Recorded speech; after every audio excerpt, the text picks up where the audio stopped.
آج ایک اٹھتا ہے کہتا ہے عمر ابن خطاب رضی اللہ عنہ نے نعوذ باللہ بی بی فاطمہ کے پیٹ میں ٹانگ ماری، حمل ضائع کر دیا، گھر کو آگ لگا دی، دروازہ جلا کے رکھ دیا، خلافت کو چھین لیا۔ وفات کے وقت میرے آقا قلم دوات لا کر علی کی خلافت لکھنا چاہتے تھے، عمر نے روک دیا۔ کہتے ہیں کہ نہیں کہتے؟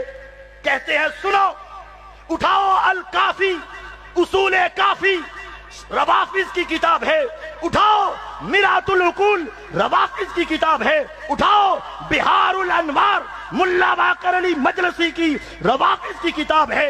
نہیں مانتے ہم اسے، تم اٹھاؤ صحیح بخاری کو اٹھاؤ، تم اٹھاؤ صحیح مسند احمد بن حنبل کو اٹھاؤ۔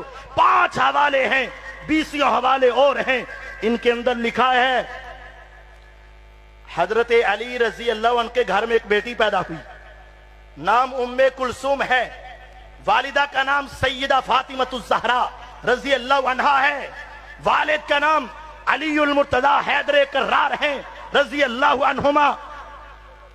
ان کے گھر میں بیٹی پیدا ہوئی ام کلثوم ہیں۔ عمر ابن خطاب رضی اللہ عنہ آئے، مسند احمد میں تفصیل کے ساتھ موجود ہے، کہا علی رضی اللہ عنہ اپنی بیٹی کا نکاح میرے سے کر دے۔ علی رضی اللہ عنہ نے کہا اے عمر، بات یہ ہے کہ رشتہ تمہارا عمر کا بڑا فرق ہے۔ کہا مجھے علم ہے، لیکن ایک بات کرنا چاہتا ہوں، میں پیغمبر کے خاندان سے رشتہ جوڑنا چاہتا ہوں۔ جب انہوں نے یہ بات کہی، صحیح بخاری میں ہے، مسند احمد بن حنبل میں ہے، بہار الانوار میں ہے، اصول کافی میں ہے، مرآت العقول میں ہے، لکھا ہے علی نے اپنی مرضی سے اپنی بیٹی کا نکاح عمر ابن خطاب سے کر کے قرآن کو سچا ثابت کر دیا۔ رحماء بینہم، آپس میں رحم دل تھے، اللہ نے ان کے دلوں کو ملا دیا تھا۔ جب عمر ابن خطاب شہید ہوئے، علی المرتضی ان کے سرہانے آ کر کھڑے ہوئے، کہا عمر تیرے بعد مجھے کوئی ایسا نظر نہیں آیا، میرا جی چاہتا تھا کاش میں تیرے جیسے اعمال لے کر اللہ کے سامنے پہنچ جاؤں۔ اگر انہوں نے خلافت چھینی تھی، علی ان کو کریکٹر سرٹیفکیٹ کیوں دے رہے ہیں؟ اگر ان کو دھکا دیا تھا، علی کریکٹر سرٹیفکیٹ کیوں دے رہے ہیں؟